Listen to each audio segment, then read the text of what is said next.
Shalom Bapak Ibu Saudara, pada hari ini kita akan merenungkan firman Tuhan yang bertemakan kesetiaan Allah yang kita baca dari kitab Hosea pasal yang ketiga ayat yang pertama.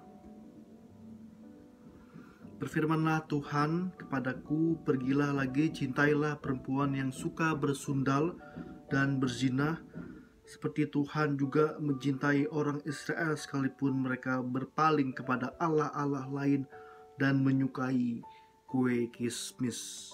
Kalau kita melihat dari judul perikop ini, diterima kembali tetapi dianggap sepi, dengan jelas kita bisa pahami bahwa ada satu masalah yang diangkat di dalam cerita ini, yaitu tentang ketidaksetiaan bangsa Israel yang digambarkan melalui keluarga Hosea. Bapak Ibu sekalian, kalau kita melihat bagaimana banyak sekali ketidaksetiaan bangsa Israel, ia pernah menyembah bangsa lain, membangun patung anak lembu emas. Bahkan diam-diam pun bangsa Israel masih saja suka menyembah kepada Allah lain. Bahkan kalau kita membaca bagaimana di dalam kitab Yeremia pasal yang kedua, di sana dengan jelas bagaimana bangsa itu, bangsa Israel, murtad kepada Tuhan.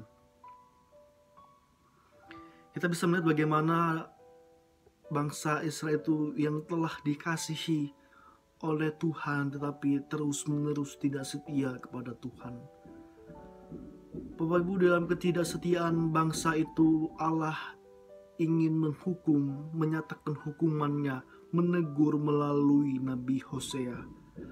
Maka ada hal yang menarik yang bisa kita lihat, yaitu seorang hamba Tuhan, seorang nabi disuruh Tuhan menikah sama seorang pelacur. Hosea disuruh menikah sama orang yang tidak setia. Akhirnya mereka nikah. Hosea taat kepada Tuhan dan mereka menikah dan punya beberapa anak yang kita bisa lihat dalam Hosea pasal yang pertama. Bapak Ibu, di dalam anak ini Allah ingin menyampaikan hukumannya kepada Israel, bahwa Allah akan mengakhiri pemerintahan Israel, bahwa Allah akan tidak menyayangi, tidak mengampuni mereka akan kesalahan mereka. Ada hukuman yang besar yang Allah ingin nyatakan kepada mereka. Dan bahkan yang ketiga adalah Allah menolak bangsa itu. Hukuman yang sangat mengerikan ketika kita manusia tidak lagi dianggap sebagai umatnya. Pasal yang kedua kita bisa melihat dengan jelas bagaimana wanita itu kembali lagi ke tempat pelacuran. Dikatakan di sini bahwa perempuan itu mau kembali untuk makan roti dan air minum itu. Bapak Ibu sekalian, tentu ini adalah sindiran keras kepada bangsa Israel bahwa mereka sudah dikasihi, disediakan makanan, minuman, sudah dipimpin dan dipelihara Allah, roti mana, burung puyuh, tiang awan dan tiang api. Tapi bangsa itu mau kembali kepada Allah lain, seperti gambaran istri Hosea yang mau kembali ke tempat pelacur itu, yang mau menikmati roti dan air itu. Maka kita bisa melihat bagaimana semenjak manusia itu jatuh dalam dosa, maka manusia tidak mau dipimpin lagi oleh Tuhan. Manusia ingin dirinya sendiri yang memimpin kehidupannya, melakukan apa yang dirinya suka dan tidak melakukan apa yang Tuhan suka. Maka kalau kita hubungkan kenapa bangsa Israel itu terus tidak setia padahal sudah menerima kebaikan Tuhan yang berlimpah itu, karena bangsa itu tidak menyukai apa yang diperintahkan Tuhan kepada bangsa itu. Allah perintahkan untuk jangan mencuri, tapi bangsa itu diperhadapkan untuk godaan mencuri jarahan setelah mereka berperang. Allah perintahkan jangan membunuh, tapi mereka diperhadapkan pada musuh yang sangat mereka benci. Ringkasnya, manusia yang telah jatuh dari dosa ingin bebas, ingin seperti Allah yang mengatur ini itu, melakukan ini itu, tapi keinginannya yang telah berdosa menimbulkan kekacauan. Bapak Ibu sekalian, Akan tapi yang menjadi pertanyaannya adalah apakah manusia itu benar-benar bebas ketika ia jauh dari Allah? Tidak, Bapak Ibu sekalian, manusia yang jatuh ke dalam dosa itu diikat atau dijajah oleh dosa. Maka sesungguhnya kita sebagai ciptaan Allah, kita manusia sebagai ciptaan Allah tidak akan benar bisa bebas. Kita harus memilih Tuhan atau iblis yang kita ikuti. Ketika mengikuti Tuhan, ada aturan, ada hal yang harus kita lakukan. Kita tidak bisa melakukan semau kita. Kalau kita mengikuti iblis, kita boleh melakukan apapun, hal-hal yang kita inginkan, mencuri, membunuh. Akan tapi saat kita mengikuti Tuhan, maka kita harus menyangkal diri, tidak melakukan hal-hal yang daging kita sukai. Bapak Ibu sekalian, bangsa Israel ini memilih untuk mengikuti apa yang jahat di mata Tuhan, memilih tidak setia kepada Tuhan.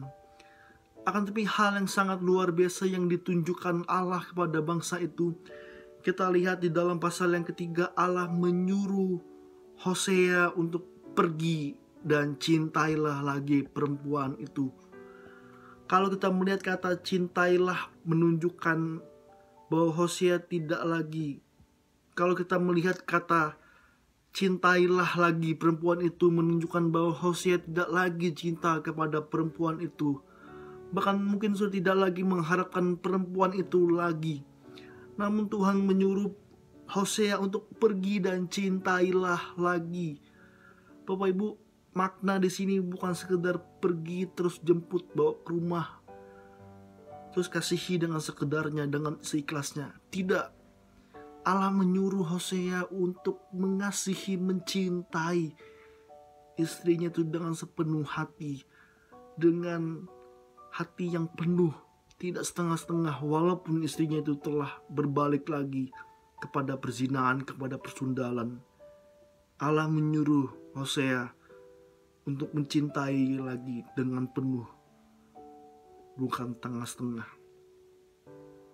Bapak Ibu sekalian, begitu jugalah Tuhan mencintai bangsa Israel yang tidak setengah-tengah.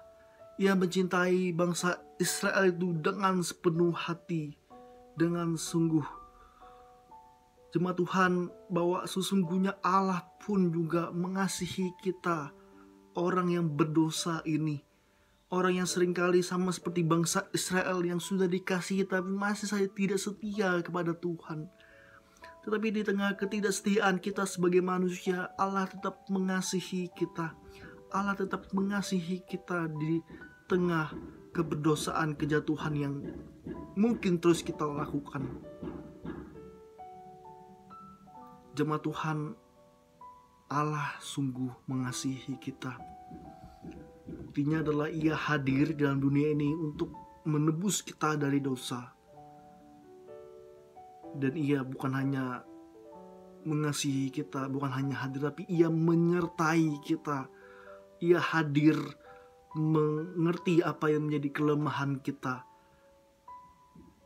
Dan di sana Ia memperlengkapi kita, menuntun kita, menyertai kehidupan kita.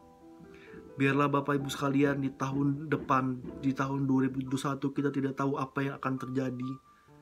Tapi biarlah kita tetap berharap penuh, tetap setia kepada Tuhan, bahwa Allah itu setia. Biar kita tetap mengasihi Dia. Biarlah kita tetap taat dan patuh kepada Dia.